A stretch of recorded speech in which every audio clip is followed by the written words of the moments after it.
नमस्कार, मैं हूं सिकता देव और आप देख रहे हैं दोपहर दमदार। ईरान, इजराइल और अमेरिका के बीच महायुद्ध में एक ऐसी घटना हुई है जिससे तेहरान, टेल अवीव और वॉशिंगटन तक सब हैरान हो गए हैं। 3 अप्रैल को खबर आई कि ईरान दक्षिण इस्फहान में ईरान की सेना ने अमेरिका के चौथी पीढ़ी के लड़ाकू विमान F-15E को मार गिराया है।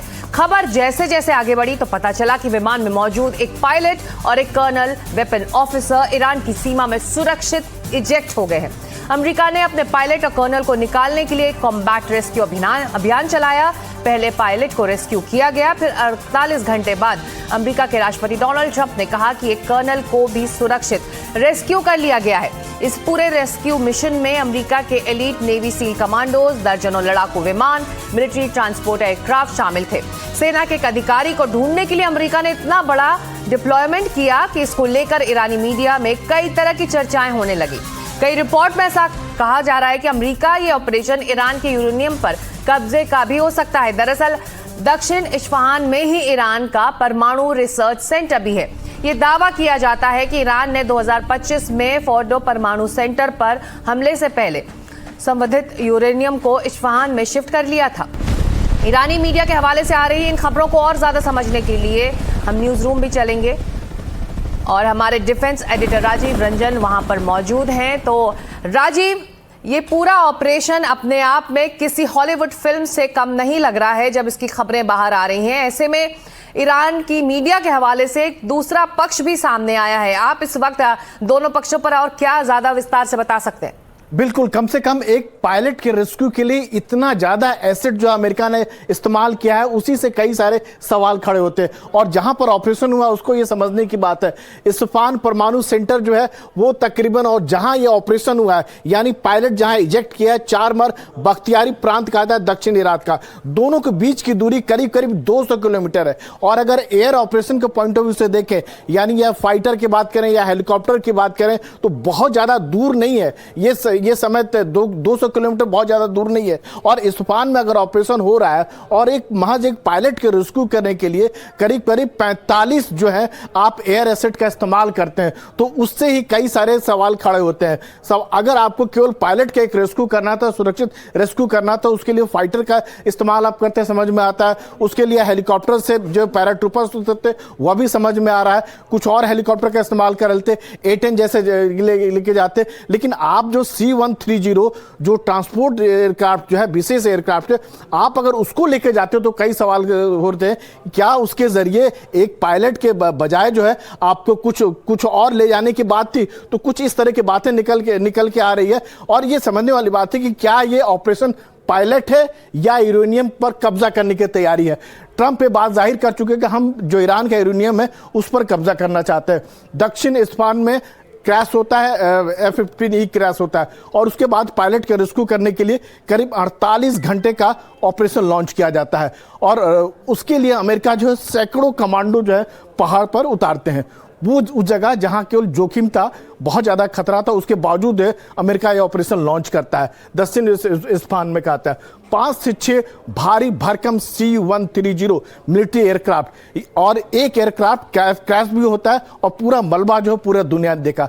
4 से 5 हेलीकॉप्टर, ड्रोन, और मिलिट्री ऑपरेशन के दौरान निगरानी खुद जो है CIA कर रही थी, जो बहुत अंदर तक ईरान में पेनिट्रेट किया हुआ है। तो इतना बड़ा एयर एसेट का इस्तेमाल कर रहे हैं। और ऑपरेशन वाली जगह से इस्फहान के परमाणु सेंटर की बात करें तो 200 किलोमीटर जब हवाई ऑपरेशन होता है, बहुत ज्यादा दूर नहीं है। तो इतना आप एयर एसेट का इस्तेमाल कर रहे हैं। और ये इस्फहान वही जगह है कि जहां जब पिछली बार अमेरिका ने जब हमला किया था तो इस तरह की जानकारी निकल के आई कि फोर्डो से जो है अपना जो ईरान का जो है परमाणु प्लांट था, वहां से जो है यूरेनियम जो यहां शिफ्ट किया गया। और यहां समझा जाता है कि ईरान का जो है एक अंडरग्राउंड न्यूक्लियर फैसिलिटी है जिस पर कब्जा करने की यह तैयारी है। यह दावा ईरानी मीडिया की तरफ से कहा गया कि यूरेनियम पर कब्जा करने की तैयारी थी, लेकिन जो अमेरिका जो है सफल नहीं हो पाया। चूंकि यह मामला बहुत ज्यादा सेंसिटिव है, इसी वजह से कोई भी इस बात को लेकर खुल के बोल नहीं रहा है। लेकिन यह अपने आप में जिस तरह का एयर एसेट का इस्तेमाल हुआ है, यह अपने आप में कई सारे सवाल खड़े करता है। जी बिल्कुल, और ये सवाल बना हुआ है कि आखिर ये रेस्क्यू ऑपरेशन था या फिर परमाणु पर कब्जा करने का ऑपरेशन। शुक्रिया, अपडेट के लिए आप हमारे साथ बने रहिए। इस बीच इस्फहान परमाणु सेंटर के करीब अमेरिका के इतने बड़े ऑपरेशन पर तमाम प्रतिक्रियाएं आ रही है। आइए सुन लेते हैं कुछ रक्षा विशेषज्ञों को। जिस तरीके से अमेरिका ने इतने भारी भरकम जहाज़ों का इस्तेमाल ईरान के अंदर किया अपने एक पायलट को, वेपन्स ऑपरेटर को रेस्क्यू करने के लिए, ये कुछ बात ढंग से समझ में नहीं आ रही है। और ऐसा लग रहा है कि शायद ईरान के ऊपर इस तरीके की एक्टिविटी करने के पीछे कुछ मंशा अलग थी। हो सकता है कि ईरान के न्यूक्लियर मटेरियल को कब्जा करने का कोई योजना रही हो, या कोई और बड़ा कोई इनका प्लान रहा हो, क्योंकि इतना भारी दल बल के साथ में एक व्यक्ति को निकालना कुछ अटपटा सा लगता है, कुछ समझ में ऐसा नहीं आ रहा है। ईरान के हमले के बाद टेल अवीव में आग लग गई। हाइफा में हमले के बाद 4 लोगों की मौत भी रिपोर्ट की गई है। तो बड़े हमले ईरान के लगातार जारी। इजराइल के टेल अवीव में मिसाइल अटैक किया है। इजराइल के पेटा टिकवा में भी अटैक की खबर आ रही है। ईरान के हमले में टेल अवीव में आग लगी। देखिए तस्वीरें साफ बता रही है मिसाइल हमले के बाद किस तरह से वहां तबाही और आग का मंजर देखने को मिला। हाइफा में हमले के बाद 4 लोगों की मौत की भी खबर आ रही है। तो ये बड़ी खबर इस वक्त टेल अवीव से, जहां पर मिसाइल अटैक से निशाना साधा ईरान ने, और ये तस्वीरें बता रही हैं कि कितना भयावह रहा ये पूरा मिसाइल अटैक और पूरी तबाही साफ इन तस्वीरों में देख सकते हैं।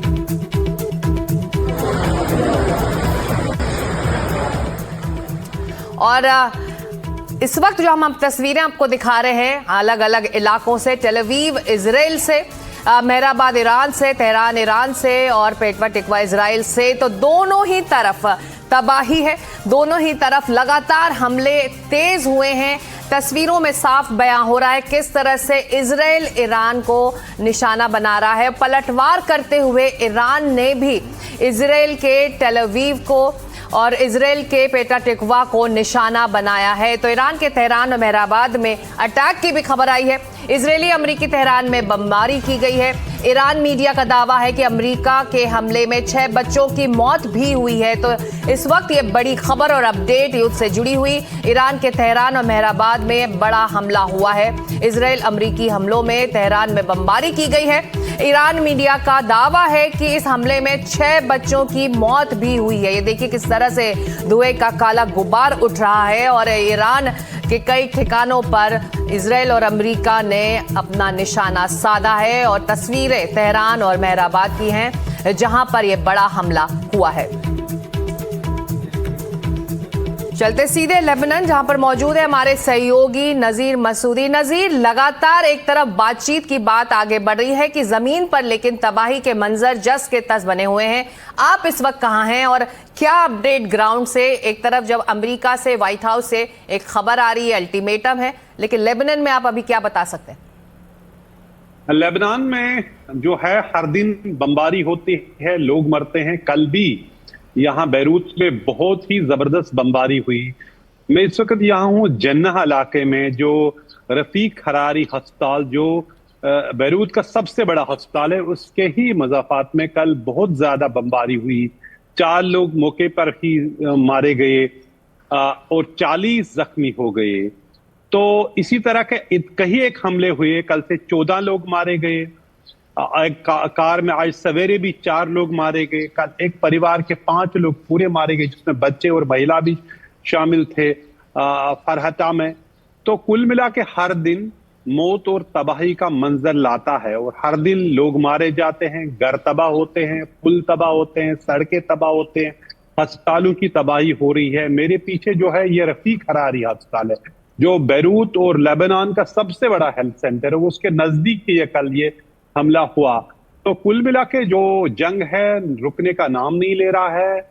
इजराइल का कहना है कि वो हिजबुल्लाह के ठिकानों पे हमला कर रहे हैं, लेकिन जमीन पे जब हम देखते हैं तो बच्चे भी मारे जाते हैं, महिलाएं भी मारे जाते हैं, बुजुर्ग भी मारे जाते हैं, बड़ी तादाद में लोग जख्मी हो रहे हैं। और 1465 लोग अभी तक इस जंग में लेबनान में मारे गए हैं। 4400 से ज्यादा लोग जख्मी हो चुके हैं और जंग रुकने का नाम नहीं ले रहा है। हर दिन तबाही ज्यादा ही दिखाई दे रही है। हर एक बात ये भी है नजीर की उसका जो डिफेंस सिस्टम है वो उतना या कहें कि इतना कारगर नहीं है जैसे बाकी खाड़ी देशों का हो सकता है या हुआ है। ऐसे में तबाही ज्यादा लेबनान में देखने को मिल रही है। आप जो बात कर रहे हैं, इजराइल लगातार दावा कर रहा है कि वो सिर्फ और सिर्फ टारगेट हिजबुल्लाह के ठिकानों और उसके लड़ाकों को कर रहा है, लेकिन आप बता रहे हैं कि कैजुअलिटीज उसके कहीं ज्यादा है, आम नागरिक इसमें मारे जा रहे हैं। बिल्कुल। और पिछले दिनों जो इजराइल डिफेंस फोर्स ने कहा कि 90 जो हिजबुल्लाह के फाइटर उनको मारा गया है। फिर कल जो इजराइल का जो आर्मी चीफ है वो लेबनान के साउथ लेबनान के उन गांवों में पहुंचा जिनको अभी तक इजराइल ने कब्जा किया है। कहा कुछ 1000 के आसपास उन लोगों को मारा गया, लेकिन जमीन पे जो लोग हैं बड़ी तादाद में, जैसे 1450 लोग मारे गए हैं, उनमें से 125 बच्चे शामिल हैं, 100 के करीब महिला शामिल हैं, बुजुर्ग शामिल हैं। तो ये सिर्फ वहां है, और कितने बड़ी तादाद में जख्मी है। जो मेडिसिन सेंस फ्रंटियर्स है, जो इंटरनेशनल ऑर्गेनाइजेशन है, उन्होंने कल इसकी काफी निंदा की, कहा कि इतने बड़े अस्पताल के सामने भी आप अटैक करें, और बड़ा ही कंजेस्टेड नेबरहुड है। मैं अभी हम उसके विजुअल्स नहीं दिखा रहे हैं, कुछ देर बाद वो दिखाएंगे। जो है अभी इजाजत नहीं है वहां जाने की, कुछ देर बाद मिलेगा, जहां बिल्कुल वो तबाही का मंजर है। कल जब हमने देखा वो स्कूटर सवार पूरा जैसे मलबे से नीचे आया था और फिर वहां से निकल रहा था, हर तरफ से ये देखिए। और जहां आप बता रहे थे इसके पास कोई एयर डिफेंस नहीं, बिल्कुल नहीं है। दरअसल इस मुल्क में निजाम ही कुछ डिफरेंट है। सरकार जो है उसकी जो आर्मी है वो जंग नहीं लड़ रही है, वो कहते हैं कि बातचीत करेंगे इजराइल से। इजराइल मुल्क पे कब्जा कर रहा है और हिजबुल्लाह उसके खिलाफ लड़ रही है। जो जिस तरह वो ईरान को एक आतंकी देश कह रहा है इजराइल, इसी तरह वो कहते हैं कि हिजबुल्लाह एक आतंकी गठ है, जो इजराइल की, जो वो कहते हैं कि जो ईरान की प्रॉक्सी है उसकी एलाई है। लेकिन जो हिजबुल्लाह है काफी पलटवार कर रहे हैं, वो क्रूज मिसाइल का भी इस्तेमाल कर रहे हैं, रॉकेट्स का इस्तेमाल भी कर रहे हैं, इजराइल के टैंकों को भी खत्म कर रहे हैं। कहीं एक इजराइल सोल्जर्स को मारा भी गया है, जख्मी भी किया गया है। तो कुल मिला के बड़ा वॉर चल रहा है, लेकिन इस वॉर के बीच में जो तबाही देखी जा रही है सिविलियन एरियाज में, वो दिल दहलाने वाली है। और हर दिन यही कुछ होता है यहाँ लेबनान और बेरूत। बिल्कुल, और इस महायुद्ध और इस संकट को लेकर यही बड़े सवाल इस वक्त बने हुए हैं कि आखिर जब एक टारगेट को लेकर, एक लक्ष्य को लेकर जब ये युद्ध शुरू हुआ, तो आखिर क्यों आम जनता या फिर आम नागरिक इसमें पिस रही है। आप अपना ख्याल रखें। अपडेट के लिए शुक्रिया। इस बीच अमेरिकी राष्ट्रपति डोनाल्ड ट्रंप ने ईरान को फिर से धमकी दी है। ट्रंप ने चेतावनी देते हुए कहा है कि ईरान स्ट्रेट ऑफ हॉर्मुज को खोल दे, वरना ईरान में ऐसा कुछ होगा जो पहले कभी नहीं देखा गया।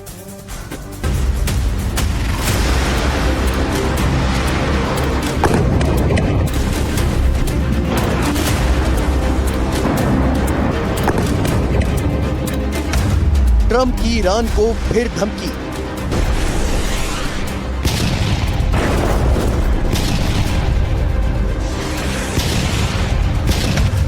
स्ट्रेट ऑफ हॉर्मुज खोल दो वरना।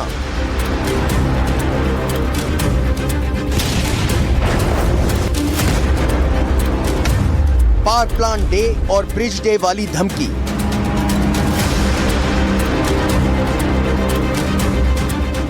आखिर डोनाल्ड ट्रंप मंगलवार को ऐसा क्या करने जा रहे हैं, क्योंकि ट्रंप ने ईरान को फिर से एक खौफनाक धमकी दी, जिसमें साफ कहा गया कि स्ट्रेट ऑफ हॉर्मुज खोल दो वरना अंजाम भुगतने को तैयार रहो।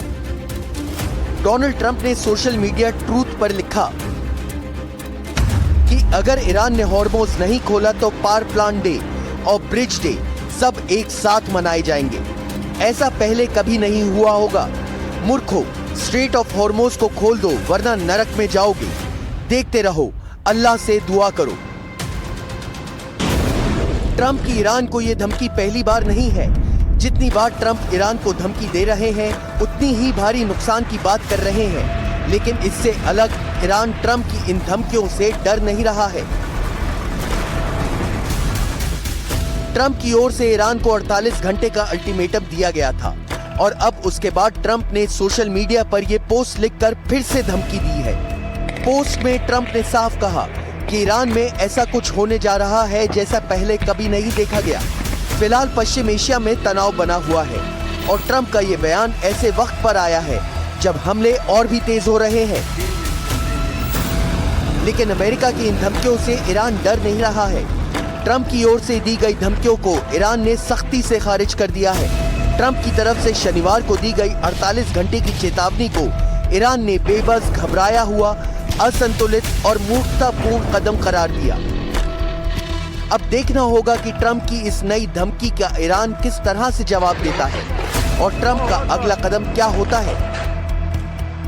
Bureau report, NDTV India.